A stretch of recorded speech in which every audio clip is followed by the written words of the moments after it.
Hello everyone, and welcome to the fifth webinar of the series. I wish to acknowledge the traditional owners on the land on which I stand, the Badidigal people and the Gadigal people of the Eora Nation, and pay my respects to elders past and present. Our previous webinars have all been well supported and highly engaging, and today's will be equally so. We thought life was progressing back to the so-called new normal, but then came a spike in Victoria and a looming one in New South Wales. I can't imagine that ridges on Swanston Street will ever be the desired destination for any travellers to Victoria. And having stayed there myself, it would certainly never, ever be my first choice, no matter how reduced the tariff may be. And the Crossroads Tavern in Casula gained more visibility than it ever dreamed of or wanted. The South Australian and Western Australian borders remain closed, and New Zealand is open for business, but still not for travel by Australians or anyone else. I believe that they are looking for a new leader of the National Party. Masks may well become the required piece of attire, and hand washing is strongly reinforced. Today, we're traversing the country in a northerly direction and travelling to Brisbane and QUT, where Kevin Ashford-Rowe and Carolyn Rueckert describe how QUT saw the need to evolve and build internal consensus for the digital student experience, and they both share what it looks like in 2021. In response to the new velocity, urgency and inclusive student care. In this session, the presenters invite discussion around the need and velocity for change through the lens of thoughtful direction and students' first approach and due diligence. We welcome new participants and thank those returning for being here today. And Studiosity continues to be a leader in student support and online learning. Now, let me introduce you to the speakers, Professor Kevin Ashford-Rowe and Dr. Carolyn Rueckert. Kevin is PVC Digital Learning at QUT, where he's responsible for developing digital learning approaches and technologies throughout QUT through the Curriculum Design Studios and the Next Gen Learning Initiative. Kevin has a national profile and is Vice President of the Executive of the Council of Directors for the Australian Academic Development, or CADAD, and a former member of the Executive of the Australasian Council of Open Distance and E-Learning, ACODE. One thing that many of you would not know about Kevin is he's a member of the Army Reserve and holds the rank of Lieutenant Colonel. So I refer to him with all respect as Sir.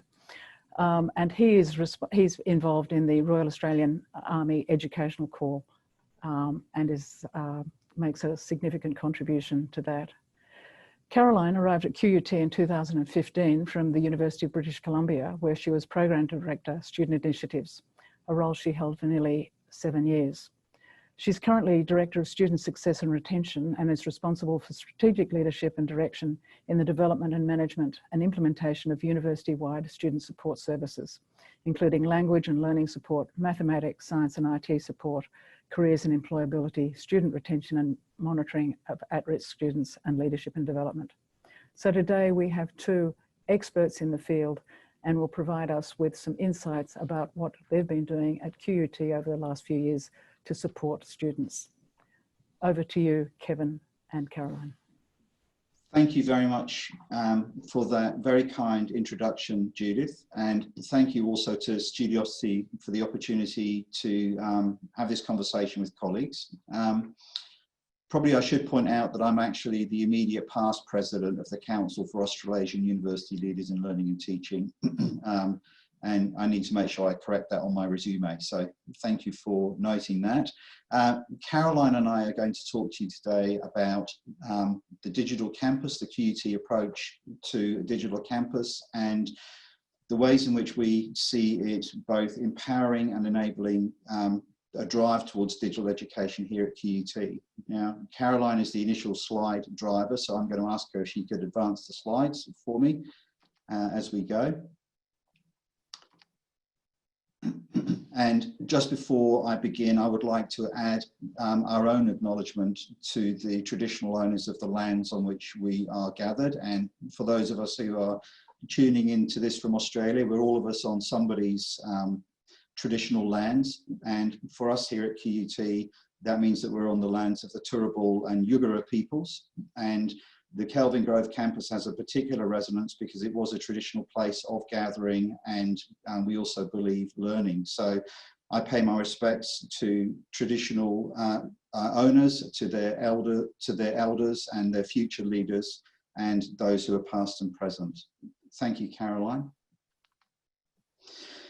One of the phrases that we've used, and it seems to have got a little bit of resonance around the institution more generally, is this notion of moving an agenda that takes us from being digital in part to digital at heart. And so the conversation for us began probably about 18 months ago when we were looking at refreshing our Blueprint 6, which is our institutional strategic plan that normally provides us with a 3 to 5 year vision. And what we identified was that up until our last strategic plan, we were very much an institution that, in common with many others, when we thought about the ways in which we wanted to use technology, we would more often than not look to use technology to mimic or replace existing ways of doing business. Now, whether those were transactional in terms of supporting students or relational in terms of providing learning experiences to students, we constantly thought about technology as a way to make existing processes more efficient. The challenge and driver for us in Blueprint 6, in the university's current vision, has been to be much more what we framed as digital at heart, which means that instead of just using technology and thinking about the ways technology can replace existing means of doing business, we actually start to think about some of the affordances that technologies offer us to do things in new ways and to think about managing relationships and providing transactional services in different ways. We understand that this is important because it's a key component to what it means to be digital, and it's also been a very important part of our experience and our understanding in terms of, if we're going to drive a conversation around digital transformation, what will that look like? And I might go to the next slide, please, Caroline. So in fact, you can put the next 3 clicks up if you wouldn't mind. So if we were going to drive a conversation that sought to be a digital university for the real world, why not the digital university for the real world? We had to have some sense in terms of what will that look like and how will we know when we've got there.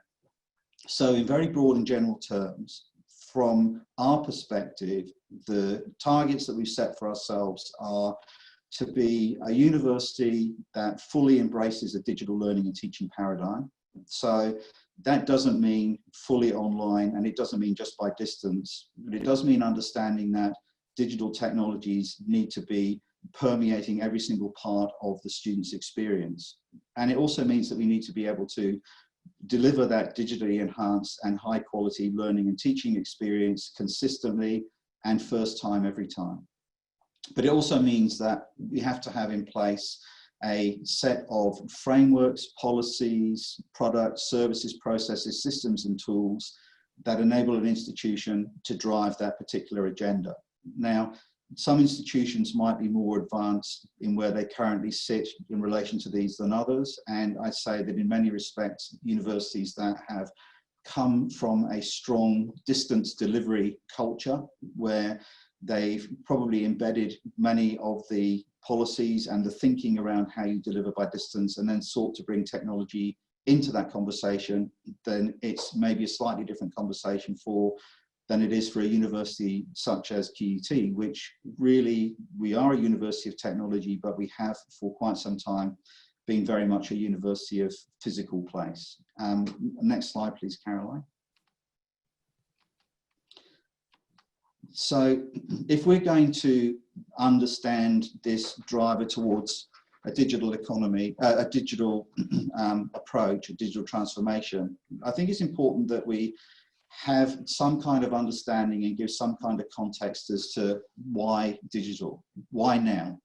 And I find it interesting when you talk to colleagues, particularly academic colleagues, how often you find that understanding their first discipline starts to give you insights into the ways in which people think.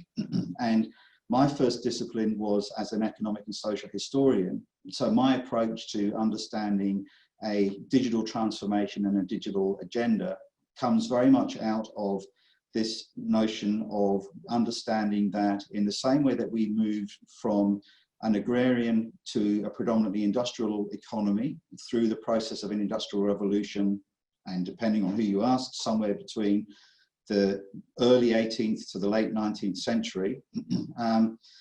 I think that we are currently on the cusp of moving from being an industrial economy through the means of an information revolution to being a digital economy. We're undergoing a process of information and knowledge revolution. And I might flick to the next slide as well, please, Caroline. And I think it's important to understand that particular context, because as we move from an agrarian to an industrial age, we didn't all go to bed on a Friday night in an agrarian economy and wake up on the following, or go to work on the following Monday morning and find ourselves deeply engaged in an industrial age. It was a long, drawn-out process of challenge and dislocation, and it changed fundamentally our understandings of the ways in which you communicated, which you engaged with the world, and even understood means of production. And I see similarities to things that are happening around us today, and I think have done probably for the last 10 or maybe 20 years, and I think will likely to do so for at least 10 or 20 years more now. And I think in terms of the ways in which to succeed from an agrarian to an industrial economy, you had to learn new skills. And the notion of literacy is a very good example, whereby in an agrarian economy, probably the notion of literacy was more predicated around your ability to read seasons, to read animals, to understand and make decisions based on the things that were going to keep you alive in terms of your ability to grow and maintain food.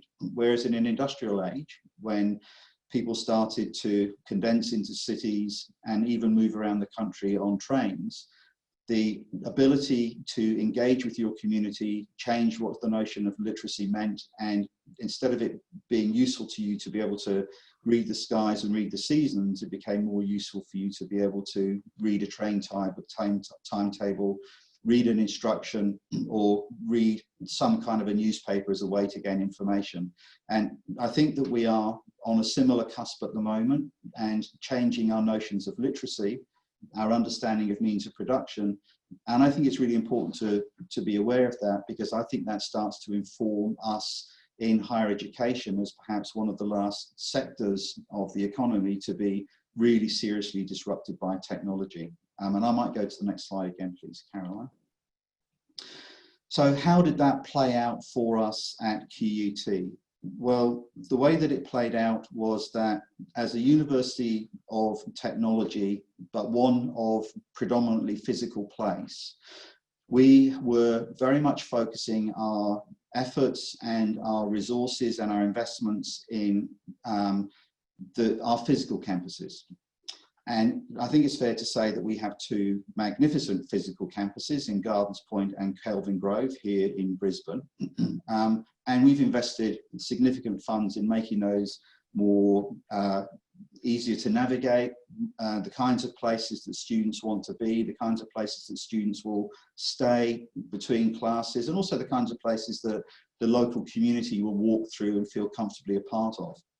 But what was missing for us was this understanding that, in fact, QUT didn't have two campuses, it had three. It's just that the third campus, the digital campus, was invisible in a physical sense. But were you to walk through or work on that campus on a regular basis, what you would have found, if you manifested it in a physical sense, was broken and uneven pathways,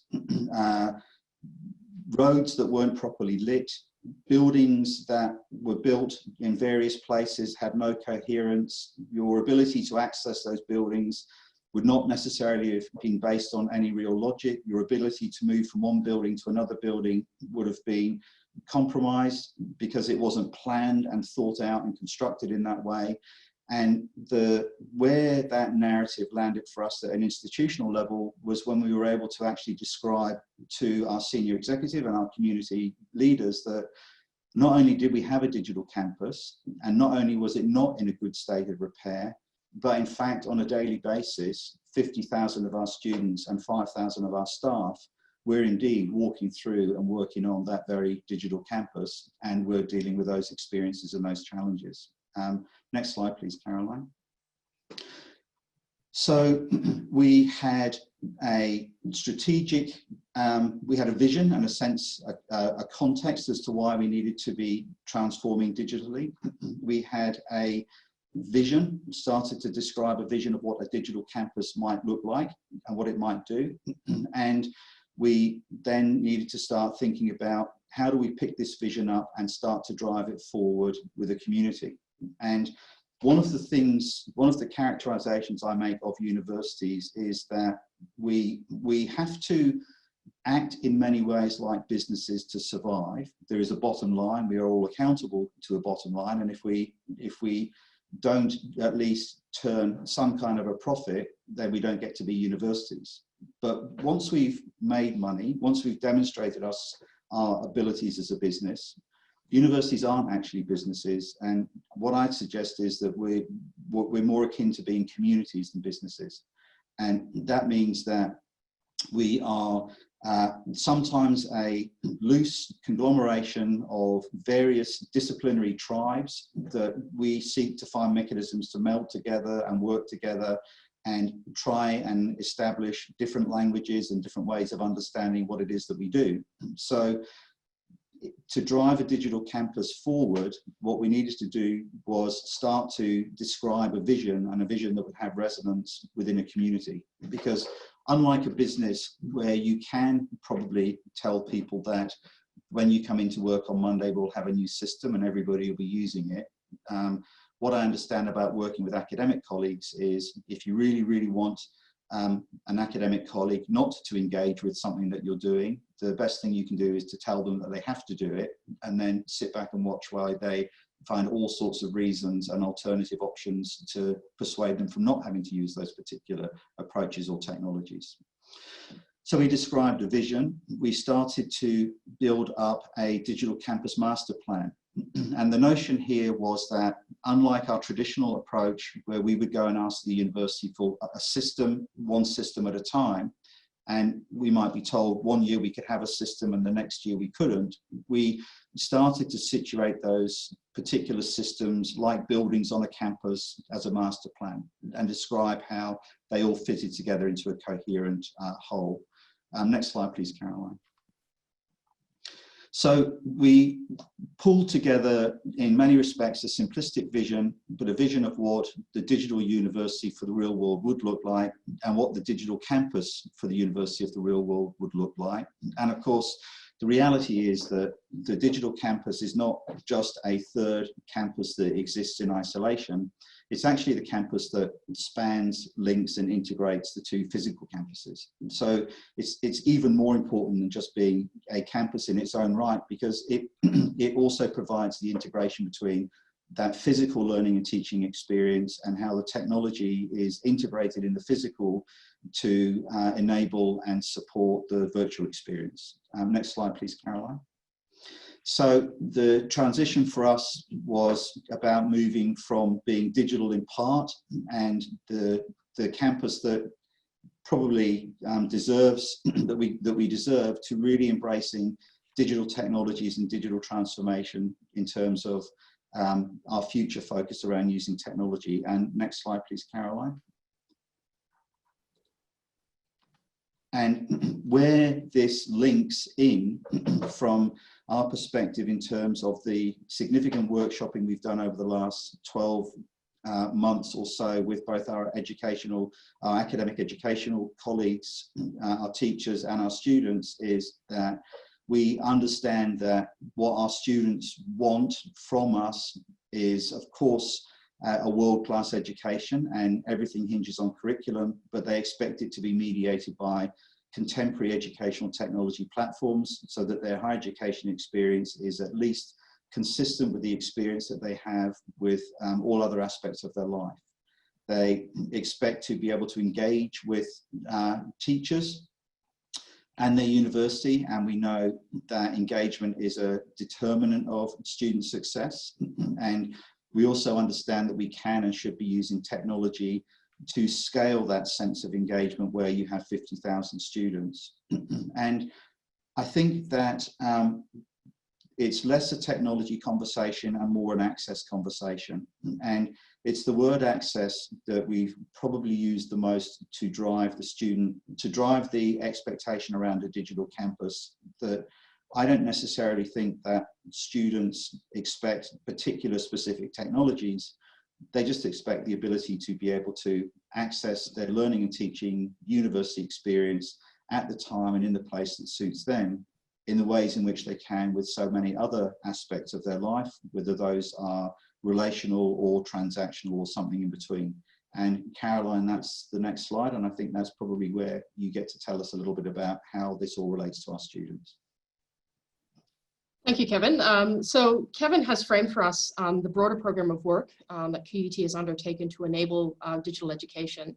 And what I want to do now is to talk to you about simultaneously the work that we've done to transform how students access our support services and our model around service. Because as Kevin mentioned, one of the things that we know with the digital transformation that's occurring across Australian universities is that it's being driven by the changing of student expectations, that students are coming into higher education and their expectations are fundamentally different than what they were 5 years ago, 10 years ago. 10 years ago, we would have an expectation that students would come onto campus to access support, and that the majority of our students would be spending significant time on our campuses. And what we know of our QUT students is the majority of our students are working part-time.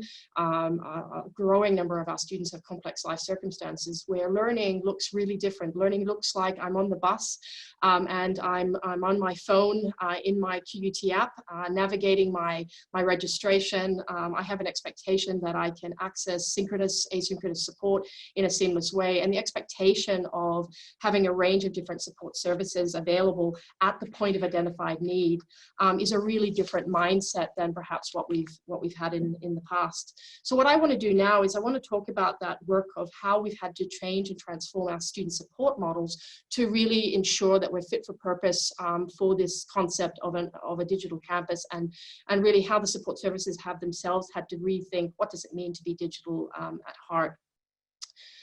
So the first thing I wanted to share with you was, as Kevin mentioned, when we think about digital at heart, it's not necessarily just about the technologies. It's not about taking everything that we already do and then technologically enabling that core business, but it really required for us at QUT a fundamental mindset shift. So if you look at our on-campus support strategy, we looked very similar to most Australian universities where we had a set of different services and service centres on our campus that students, if they were having difficulty, could come onto campus, could sign up and see a language and learning educator or a STEM educator. But it was really driven by the notion of the student having to understand what they need, the student having to come onto campus and to have their needs met. And we had a model that was primarily focused on one-on-one and a predominantly on-campus model. But as we started to understand our changing demographics, when we looked at the data, what we found was the majority of our students were operating in a blended environment. They were wanting to access support in much more agile ways, but more importantly, they wanted the support not to be an add-on to their course, but they wanted it to be part of their course.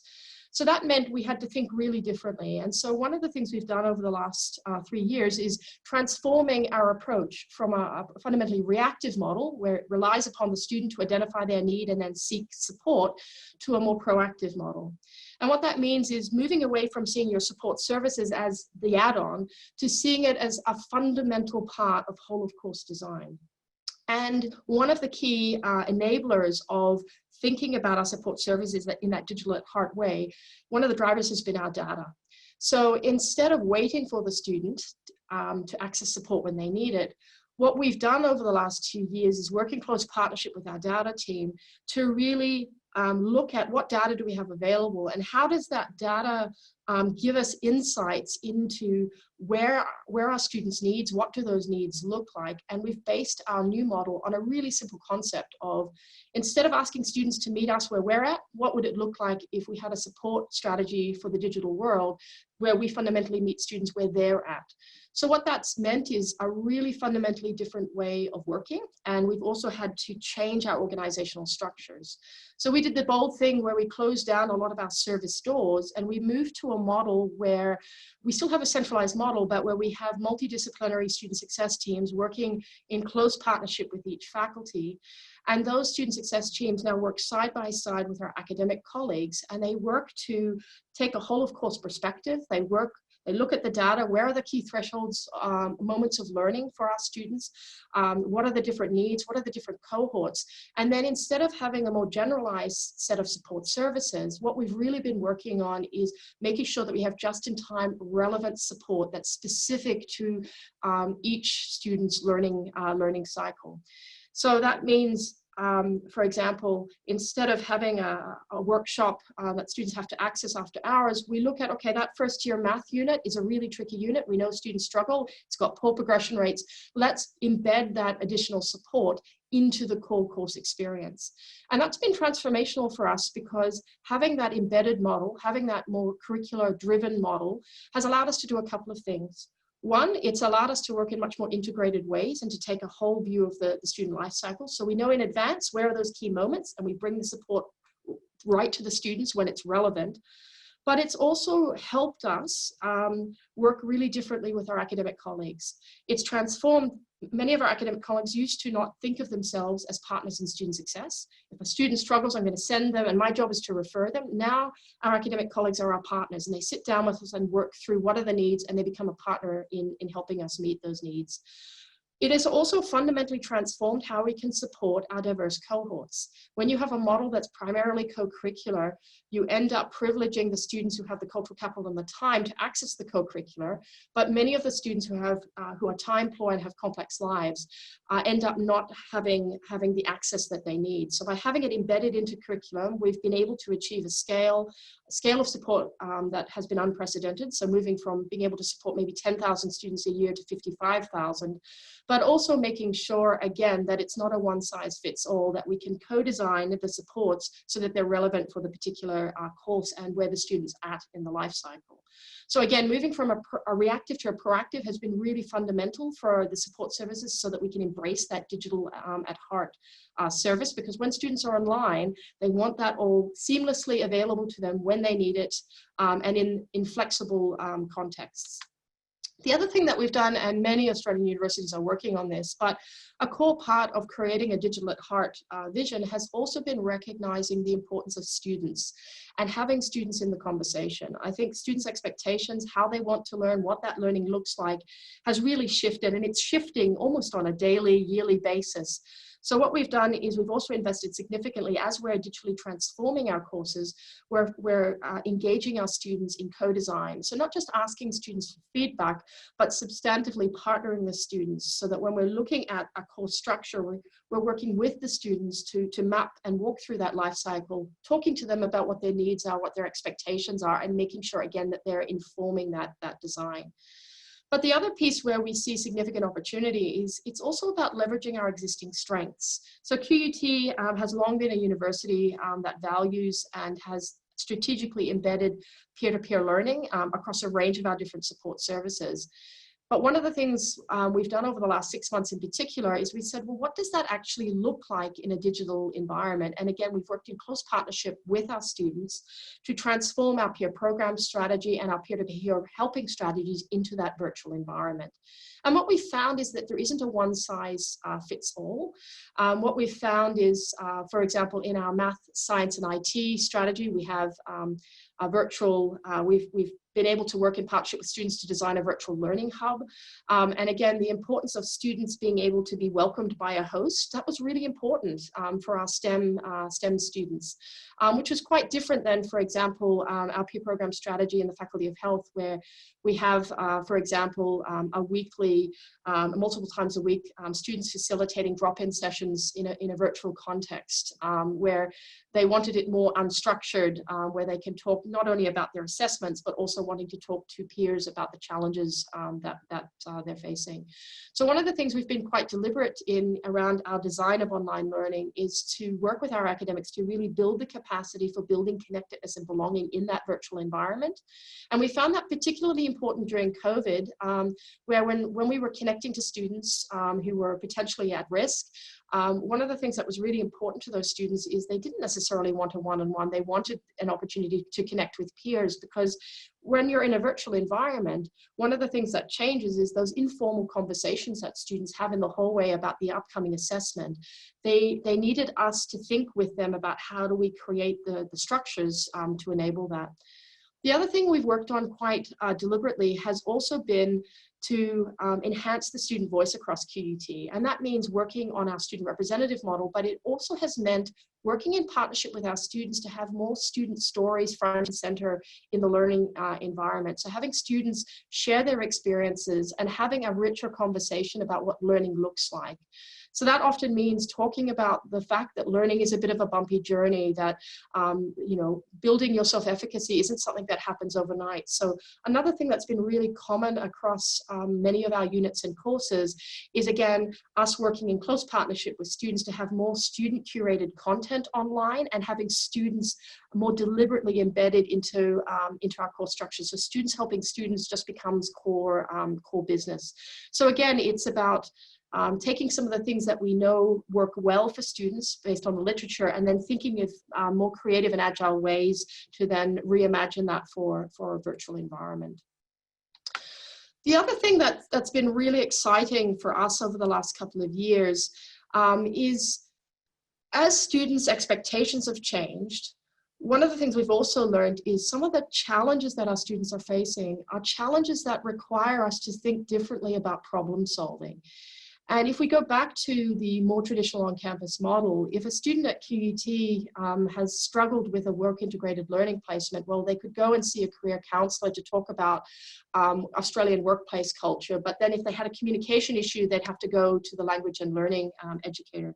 So if we think about this notion of students wanting the support when they need it and it being relevant, one of the benefits of our new model has been, instead of having a series of separate services, having these multidisciplinary student success teams means we have our language and learning educators and our career educators working closely with our academics to be able to design support strategies that actually bring, for example, language learning and careers together. So instead of asking a student to go here for this and go there for that, we again in the sector have created a seamless, more integrated experience where we can design supports that solve needs are on multiple levels. And again, that also means thinking critically about how we support student self-efficacy, how we support belonging and well-being. That's not something that happens on top of what we do, but we should be designing our support services to facilitate that well-being and belonging at the same time that we're supporting student learning. And what we found is when students think about the support that they need, they rarely segment that support out into our departmental categories.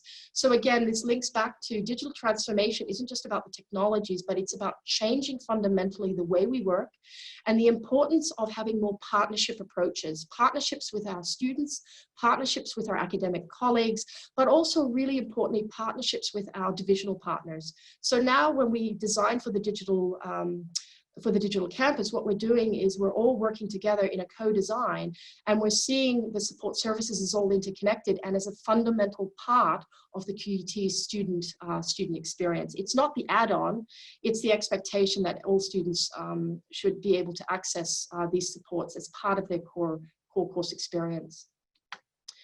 And then finally, I guess what we've recognized is around support services, and even with the digital campus, there isn't a one-size-fits-all. But having said that, what we also need is a model that's flexible, that's agile, and importantly, that's scalable. If we look at the traditional support models in a physical environment, they're often predominantly driven by a one-on-one model. It's predominantly often driven where you have potentially a small cohort of students who have a fantastic experience. They come and see a language and learning educator, but you have this large cohort of students who end up then not accessing support because it's not available when they need it, it's not useful. So one of the other things we've done, and this is something I think a lot of Australian universities are working on, is to move from seeing a series of different support services to really imagining the concept of an ecology of support. And I know that Philippa Levy from the University of Adelaide talked about this in her talk, and I think the concept of ecology is a really powerful metaphor. And so when we design our services, what we're focusing on is there isn't a one-size-fits-all approach to service in a digital environment. But a couple of key things are really important. And interestingly enough, these are the same things that our students are asked in the Student Experience Survey. We've moved from a model of more generic supports to a model where what we're looking for is how do we make the support relevant to the needs of students. So that means moving away from generic language and learning support to saying, our creative industry students, one of the key capabilities that they need across whether they're a design student or a creative writing student is the idea of pitching. And again, instead of having a generic, here's good presentation skills, working in partnership to really understand what are the needs of students in that particular discipline, and then designing our language and learning strategies to really be fit for purpose. And that, again, has been moving away from a one-size-fits-all to, again, having more complexity and more variation in our service model.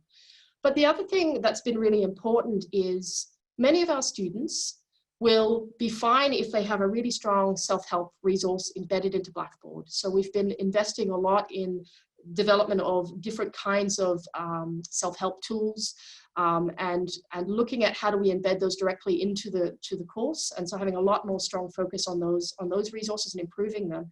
We've been improving our peer-to-peer support in that digital environment, and again looking for a range of different models. But the other thing that we've been doing is substantively also growing our access to group-based supports, one to many. But one of the limits that we've found is that for many of our students, we can get the tick mark for that we're creating relevant support, that our support is useful. But one of our challenges is if we go back to that student who's on the bus, maybe they're going to a work shift and it's 8 o'clock at night and they know they have to complete their assignment a day from now, but they're going to need to work on their assignment at night. One of our challenges was that our Ecology of Support, we had a big gap. Many of our services were not available when students needed that. We were trying to tackle that through asynchronous support, through more robust self-help support. But again, students still had that expectation of they wanted that more personal connection. They wanted support that was available when they needed it. So as part of our transformation, we then moved to a different service model where we now work really closely with our academics to embed support services into curriculum. But we also recognized that we needed to think through how do we have a more agile model in terms of the availability of our support services.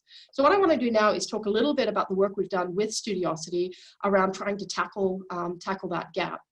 One of the things that was really important when we thought about availability support is the importance of recognizing we need something that students can access 24/7, something that gives them that quick turnaround, but also something that allows us to get scale and volume, because a lot of our current support strategies are fantastic, but in terms of relevance and being really aligned to discipline, but we also needed a tier of support that was available when students needed it and was more flexible.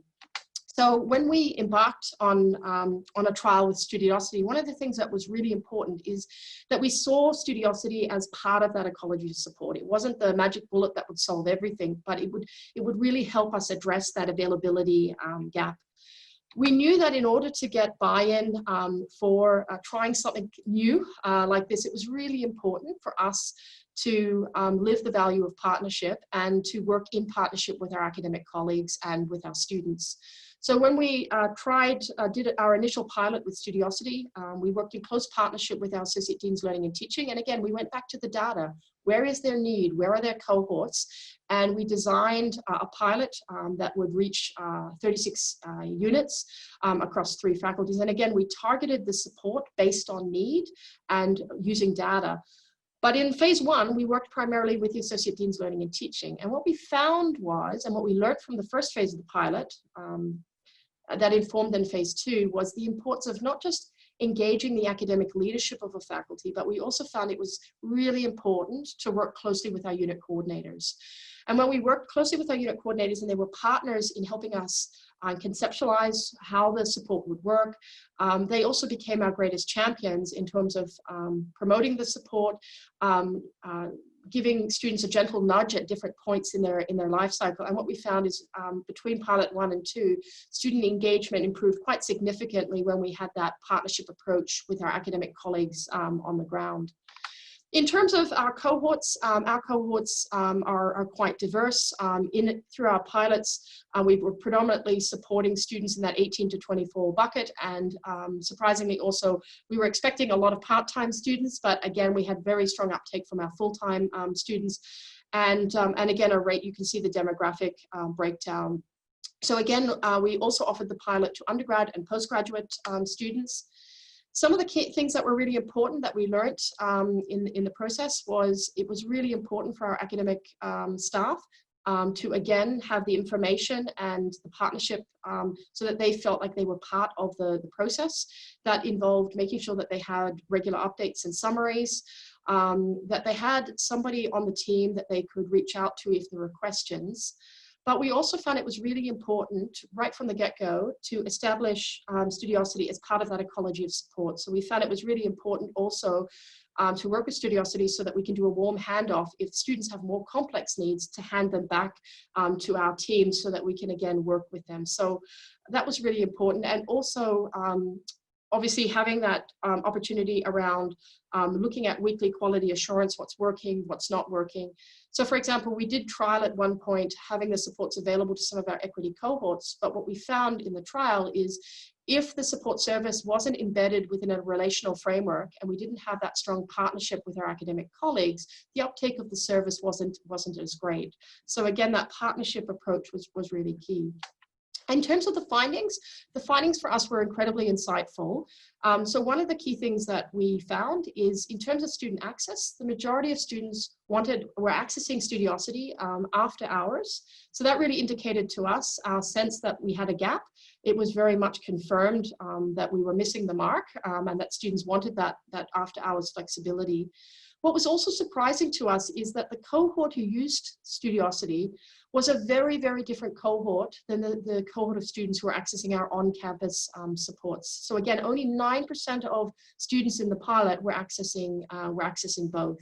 So again, that really told us that we have a cohort of students who are not having access to the supports that they needed.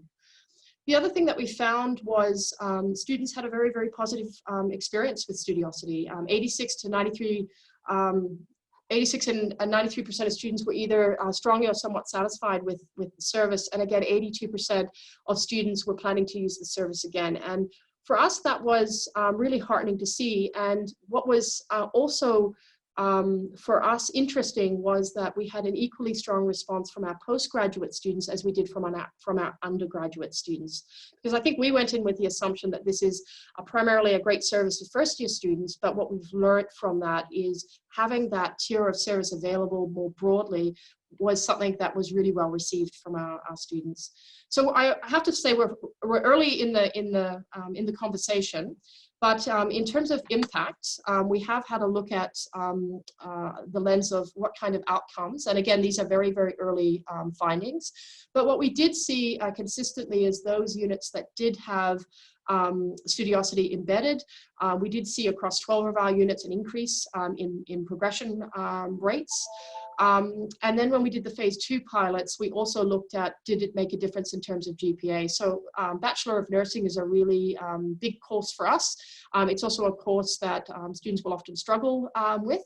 So we found that and we looked at again, the students who were accessing Studiosity or didn't have access, and what we found is the students who accessed Studiosity, we saw consistently that they had an improvement in their GPA compared to those that didn't. For example, the Masters of Engineering Management course is again a very tricky course. It's a course where the level gets progressively more difficult, and it's a course where students will start off really confident, and it's a course that students will, we find, will have a drop in GPA. And again, when students had access to Studiosity, that drop was less than if they didn't. So we're heartened to see some of the outcomes of this. As we move forward, one of our key goals is whenever we look at a technology or a support service, we don't just think of it as a technology. We look at it in a much more holistic way. How does this fit into our ecology of support? How does this resonate in terms of our vision of a digital campus? Because what we found is, if we get the technology right, but we don't get the structures and the ways of working right, what we're finding is students, yes, they want different technological solutions, but what they really want is an integrated, holistic experience that's really fit for purpose for where they're at. And the human element of how we deliver that service and the personalization, what we found in our work is that the human element continues to be front and center in our digital campus. So with that, I might leave it there, and I will pass it back to Kevin, but we're really keen to hear your questions. And I love this question of what resonated with you. So with that, thank you very much. Thanks, Caroline. And I think